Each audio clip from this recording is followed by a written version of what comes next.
आपल्यासोबत भाजपा नेते अतुल भातखळकर जोडले गेलेले आहेत। अतुलजी, आपलं जय महाराष्ट्रमध्ये स्वागत। केंद्र सरकारने ज्या पद्धतीने सांगितलं जाहीरनाम्यामध्ये त्या पद्धतीने नागरिकत्व कायदा आणलेला आहे, आपल्या भावना?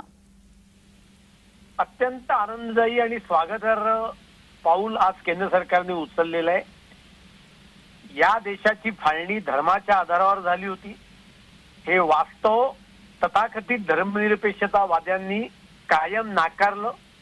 पाकिस्तानमध्ये आणि नंतरच्या बांगलादेशमध्ये सुद्धा सातत्याने हिंदू समाजावर अत्याचार झाले, लक्षावधी हिंदू निर्वासित झाले आणि ते भारतामध्ये शरणार्थी आले।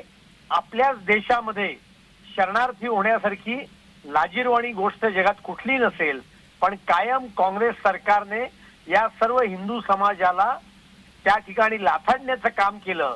धर्मनिरपेक्षतेच्या नावाखाली मोदी सरकारने कायदा केला, आज नोटिफिकेशन काढून त्या ठिकाणी त्याचे नियम लागू केले आणि त्यामुळे या देशामध्ये आलेल्या सर्व हिंदू बौद्ध शरणार्थींना आता कायदेशीर अधिकार मिळेल।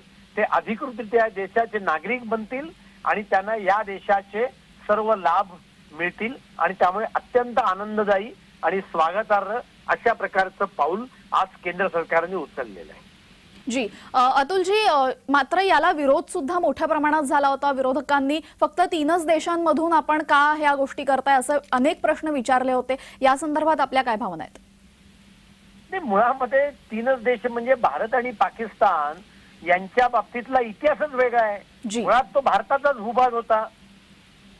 भारताची फाळणी ब्रिटिशांनी आणि तत्कालीन काँग्रेस पुढाऱ्यांच्या नाकर्त्या धोरणामुळे धर्माच्या आधारावर झाली, ही वस्तुस्थिती आहे। ती वस्तुस्थिती कायम काँग्रेसच्या पुढाऱ्यांनी नाकारली, ही सुद्धा वस्तुस्थिती आहे। या सर्व कालखंडामध्ये जेव्हा पाकिस्तानमध्ये हिंदू समाजावर अत्याचार होत होते, लक्षावधी हिंदू समाजाचे लोक शरणार्थी म्हणून भारतामध्ये येत होते, त्यावेळेला तत्कालीन काँग्रेस सरकारने कोणती भूमिका घेतली? लियाकत अली खान आणि पंडित नेहरूंचा 1950 साली आपापल्या देशातल्या अल्पसंख्याकांच्या रक्षणाकरता ऍक्ट झाला।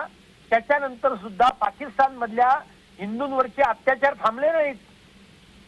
त्या संदर्भात काँग्रेसची आणि राहुल गांधींची भूमिका काय होती किंवा काय आहे आजच्या बाबतीला? आणि त्याच्यामुळे हे ढोंगी धर्मनिरपेक्षतावादी आहेत।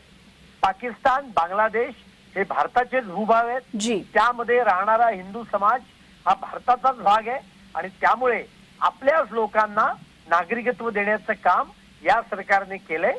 ही अत्यंत आनंदाची आणि स्वागतार्ह पाऊल आहे आणि ढोंगी धर्मनिरपेक्षतावादाला कायमची मूठमाती या कायद्यामुळे मिळालेली आहे। जी अतुलजी, खरं तर फाळणी होऊन आणि या सगळ्या गोष्टी घडून मोठा कालावधी गेलेला आहे आणि ज्या पद्धतीने आपल्याला माहिती आहे की पाकिस्तानमध्ये म्हणा बांगलादेशमध्ये म्हणा अनेकांचं बळजबरीने धर्मपरिवर्तन करण्यात आलं, तर अशा बळजबरीने धर्मपरिवर्तन केलेल्या नागरिकांना सुद्धा या कायद्याचा लाभ मिळू शकतो का? हे बघा, मुळामध्ये या देशाचं नागरिकत्व कोणाला द्यायचं आणि कोणाला नाही द्यायचे अधिकार केंद्र सरकारला असतात। त्या ठिकाणी अशा जबरदस्तीने धर्मांतर झालेल्या लोकांनी अर्ज केले तर नक्कीच केंद्र सरकार त्या ठिकाणी अत्यंत सहानुभूतीने अशा सर्व लोकांचा विचार करेल आणि याच्यामध्ये पंथनिरपेक्ष विचार हे कायम सरकार करत असतं। मोदी सरकार सुद्धा तशाच पद्धतीने विचार करत असतं। धन्यवाद अतुलजी, आपण दिलेल्या प्रतिक्रियेबद्दल।